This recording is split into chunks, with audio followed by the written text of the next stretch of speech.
Okay, here's chapter 17, Rebirth of Phoenix Incandescent. Charlotte rubbed her shoulders and stretched her arms. Supper was over and conversation was sparse. She stared at the light of the campfire as it danced against the sunset and settled her nose into the sleeve of her shirt. Never had she gone this long without a bath. Never had she been in the company of so many others who had gone so long without a bath. She was shocked by what she smelled like after 2 days of walking, but at the very least she felt little comfort in the fact that she was surrounded by body odor and she was not the only one with a offended nose in the group. Bo sat down by her and smirked. Charlotte narrowed her eyes. He knew her well enough to have a good guess what was going on, and she knew very well that he wasn't in the slightest bothered by all the smells. His family routinely arrived at the castle covered in sweat and sand and dirt and leaves and mud. "Don't say a word," she warned him. "You reek," he whispered anyway. "My people oil their skin. You should try it." Charlotte stared him down. The slight curve at the end of his lips gave him away, but she wasn't done with him yet. She straightened her own lips and widened her eyes. Bo stared back at her with his gold-flecked brown eyes. The curve of his lips vanished. His wings flattened against his back, and his forehead crinkled slightly. "Lottie." Charlotte continued her glare, but she had to pinch her hand in her lap to keep from laughing. He was concerned now, and her own lips were about to betray her scheme. Bo leaned forward and placed his hand on her hands. "I wasn't serious. Everybody smells." She lost it then. Her lips curved up and the heat from a blush spread across her face and she laughed loudly. "You are a terrible fake," Bo scolded. "Never go into the spying business." "There's no spying business," Charlotte laughed, but the serious faces that stared back at her around the campfire told her a different story. She filed that away for later and focused back on Bo. "Everybody smells?" She rolled her eyes. "You're terrible." He lifted her chin and kissed her lightly on the lips. "And you're a tease." She pushed his side. "Charlotte," Evangeline knelt down in the dirt in front of them. "I thought we might use the restroom." She blushed slightly. "Could you bring your backpack with you?" "Oh, sure." She wasn't sure if she should be relieved or disappointed by the interruption, but Evangeline's face was intent. Charlotte reached around and grabbed her backpack, then winked at Bo before she turned to leave. Evangeline stopped in a secluded spot between several bushes and trees. She looked around and then motioned for Charlotte to kneel by her. "I noticed that you're in pain today. Your backpack should not be heavy." "I didn't think it was supposed to be, but I wasn't sure," she admitted. "I haven't actually gone through it, so I don't know what my father has packed in it." "Has it been heavy before then?" "Not that I know of. I wore it when I got books for Lodestar, and it was fine then." Charlotte blinked away the memories of that night. "But I didn't wear it long." "Length of time has nothing to do with it." Evangeline sat back on her heels. The wind blew her hair back from her face. "It wasn't anything he packed," she mused. "What have you added recently?" "Just our gear," Charlotte shrugged. Some granola from Basil." Evangeline stared at her quietly. "Oh." She had thrown the necklace Ebby had given her into the new backpack at the last minute. Should she tell her? Evangeline raised her eyebrows, but Charlotte frowned. Ebby had made her promise to keep it a secret. "I can't tell you." "Charlotte, something magical is happening with your pack. I need to find out if it's dangerous or not." Charlotte pressed her lips together. Was there anything she could say? She couldn't think of what. She didn't know Evangeline. She liked her, but her loyalty remained with Ebby, even in death. Evangeline looked down at her backpack. "Wait, where is the new pack?" "Oh, it's inside the pack. I didn't see the point in wearing 2 packs, and I'm comfortable with my father's pack." Evangeline's face straightened and her voice was crisp and controlled. "Can I see it?" "Sure." Charlotte unzipped her father's backpack and brought out the top of the new bag. Evangeline closed her eyes and ran her hands along the flap. "Charlotte, I really need to know if you put anything in it." "Just a necklace." "I doubt that it's just a necklace." "Evangeline," Charlotte placed her hands on her hips. "It's an heirloom from Ebby, okay? It's important to me and I wanted to have it near me. I need it close, but I didn't want to lose it on the trip, so I dropped it in the new bag alone so it would be safe and I would know exactly where it was." Evangeline was still and quiet for several minutes before her eyes flashed open. "Not many know this, but every fairy has a guardian. Guardians are Magani who are able to switch between set forms. Ebby must have been Audrey's guardian in human form. Layla is Leander's guardian, disguised as a fellow fairy." Evangeline placed her hand on the bag's flap again. "Ebby is alive, Charlotte. She's transforming like you did, only slowly. We have to get her out of there, tonight. We must get back to the campsite. A transformation like this is going to create a magical beacon of energy, and we are out of the shield's protection." "It's too late for that." Lodestar was there before either of them registered the sound of her hooves hitting the ground. "We must find a safe place for that guardian to be born now." She knelt. "Get down. Get on." Whoa. Charlotte hesitated. "I don't want to burn." "Get on." Charlotte got on behind Evangeline and Lodestar, tied them to her back with a tiny strand of silver rope before she set off. Grisly screeches filled the air.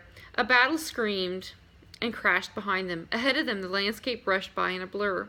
Charlotte leaned her back against the rope and sucked her stomach in as much as she could. She hated that she was touching Evangeline, but Lodestar was going so fast it was hard not to touch the elf.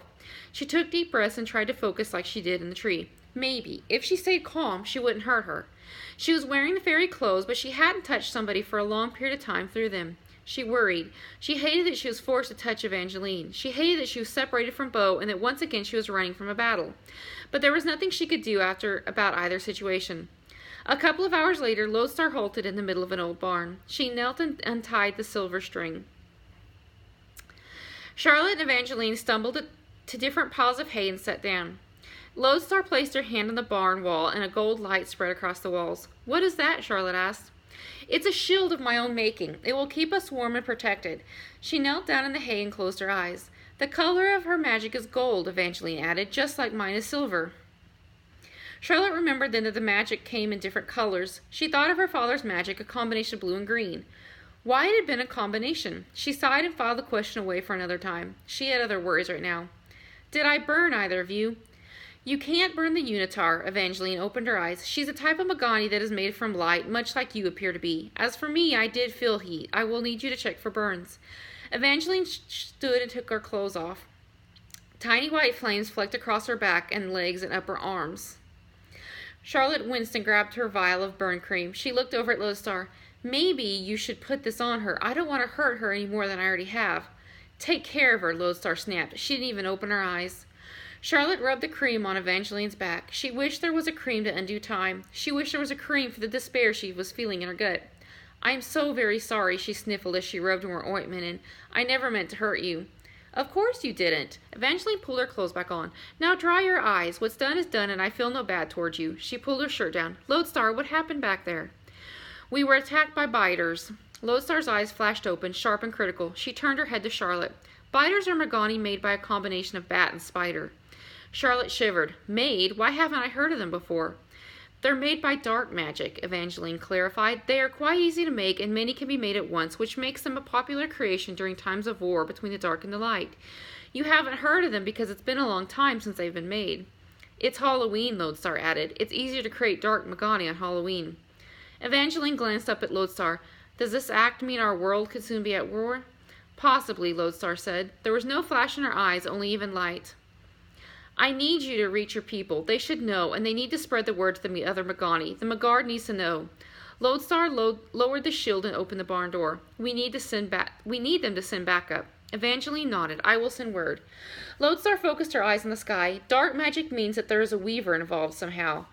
"A weaver wouldn't do this," Charlotte stood. "Father would never train a—" "Don't be naive," Lodestar scolded. "You have yet to experience a magical world. There is good and bad in every race of Magani. There is good and bad in each individual." Charlotte crossed her arms and paced. Heat surged through her body. She kicked at the straw until she made a circle on the floor that was only dirt. Lodestar's words burned her. Why did everybody insist that she didn't know what was going on? She kicked the dirt again. She couldn't deny it, though. She didn't know much of the Magani world outside of what she'd experienced at the castle, and the truth was that she had been so focused on her own wish to have magic that she hadn't been paying attention. The minutes ticked by quietly. Lodestar stared at the sky. Charlotte paced the barn. Finally, Evangeline ran back in the barn. "I've sent word." "Good. Now we wait for our team." Lodestar put the shield back up.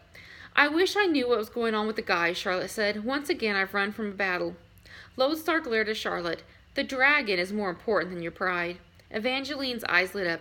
"Of course. Biters love to eat dragon eggs. They're one of the few threats to a dragon, but only for a short time. Once a dragon's older, it can take down a whole group of biters easily. It only makes sense for them to want to kill one dragon that could kill thousands, hundreds or thousands of them in a lifetime." Charlotte stared at the backpack. Ebby was a dragon? Ebby in a tutu and bright lipstick? Ebby with a dance in her toes and a song on her lips? She shook her head and reached for her father's backpack. Inside she found a leathery red egg the size of a basketball covered in the shreds of the backpack Joseph had given her 2 days ago. "What happened?" Charlotte pulled away the shreds until she found the egg. "The backpack lost its magic," Evangeline said. "What were you thinking?" Lodestar spit out. She stood and stomped her right front foot. Honestly, everybody knows that if you put an enchanted pack inside of another enchanted pack, at the very least, one of the packs will lose its magic. Lucky for you, it was the inside pack that lost its magic. This could have been disastrous. And you do it on Halloween of all days. Is there any other dangerous magic you would like to play with today? She scooped the egg up in her arms and settled back in the back of the barn. I need sleep. All I seem to be is good at destroying and hurting, Charlotte mumbled, and sat down in her circle of dirt.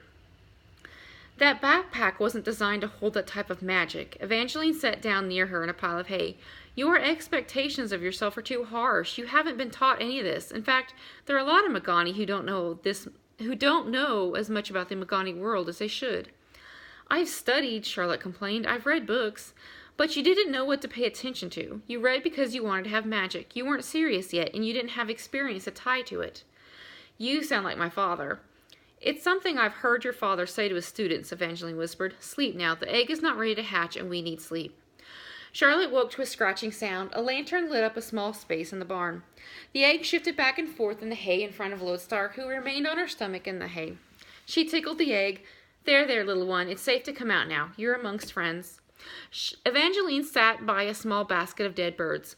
Food for the baby, she said with a smile. Charlotte wrinkled her nose. Shouldn't she drink milk? Can you imagine? Evangeline laughed. We would bring her a goat, and she would kill it for its meat. Come fill the egg, Lodestar said. Very few have the privilege of witnessing a dragon birth.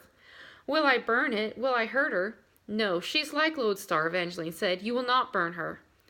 I don't understand, Charlotte said. It's a lengthy talk for another day, Lodestar said. Someday I will show you my library, and we'll talk of many things.